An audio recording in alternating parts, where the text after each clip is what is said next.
বাবার বাড়ি থেকে চলে আসার দিন আম্মু তার বেয়াই বিয়ানের জন্য একটা চীনা হাঁস পাঠিয়েছিল।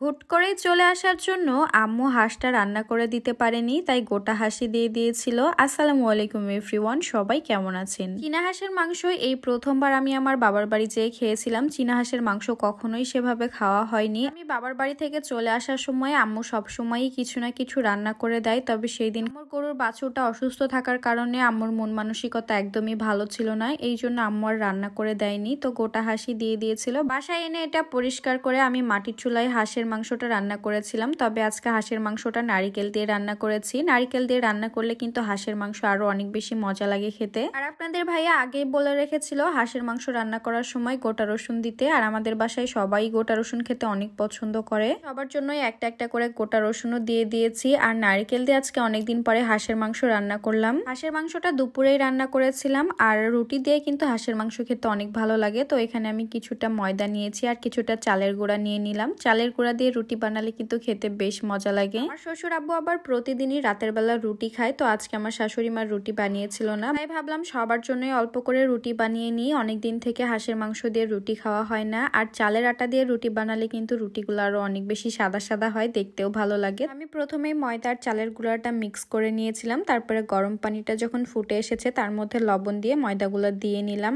আর হাঁসের মাংসটা যে দুপুরে রান্না করেছিলাম তার মধ্যে একটুও পানি দিয়েছিলাম না, যার জন্য হাঁসের মাংসটা অনেক বেশি শুকনা হয়ে গেছিল। খেতে মজা লাগছিল, তবে একটুও গ্রেভি ছিল না, তাই ভাবলাম পরে আবার একটু গরম পানি দিয়ে দিলে কিন্তু টেস্টও নষ্ট হবে না, আবার হাঁসের মাংসটার একটু গ্রেভিও হবে। রুটির সাথে যদি মাংসের ঝোলটাই না থাকে তাহলে আসলে খেতে ভালো লাগবে না। তো এখানে আমি ময়দাটা সেদ্ধ করে নেওয়ার পরে সুন্দর মতো রুটির ডোটা বানিয়ে নিয়েছি। আর আমি কিন্তু এরকম করে ছোট ছোট করে আগেই লেচি কেটে নিই, কারণ তাহলে কিন্তু রুটিগুলা পারফেক্ট শেপের হয়, মানে ছোট বড় হয় না। আর অনেকদিন পরপর যেহেতু আমি রুটি বানাই, তাই আসলে এইভাবে করলেই আমার সুবিধা লাগে, তো আমি এইভাবেই করি। তো একটা একটা করে সবগুলো রুটি আগে আমি বানিয়ে নিব, তারপরেই কিন্তু সবগুলো আবার একসাথে ভেজে নিব। আর আমি কিন্তু রুটিটা খুব সুন্দর গোল গোল করেই বানাতে পারি। ছোটবেলা থেকে একা একা বড় হয়েছি, নিজের কাজগুলো নিজেকেই করতে হয়েছে, যার জন্য আসলে সবকিছুই শিখে গেছি। মানুষকে আসলে কোনো কিছু শিখানো লাগে না, সময় আর পরিস্থিতি মানুষকে সবকিছু শিখিয়ে দেয়। তো এখানে সবগুলো রুটি আমি বানিয়ে নিয়েছি। আর আমার মেয়ে বলেছিল তার জন্য একটা পিচ্চি রুটি বানাতে, তো সবগুলোই কমপ্লিট করে নিয়েছি। এর মধ্যে দেখলাম মাংসটাও খুব সুন্দর মতো হয়ে গেছে, তো এখানে কিন্তু খুব সুন্দর গ্রেভিও হয়েছে। তো মাংসটা নামিয়ে নিলাম, এখন রুটিগুলা সেঁকে নিব।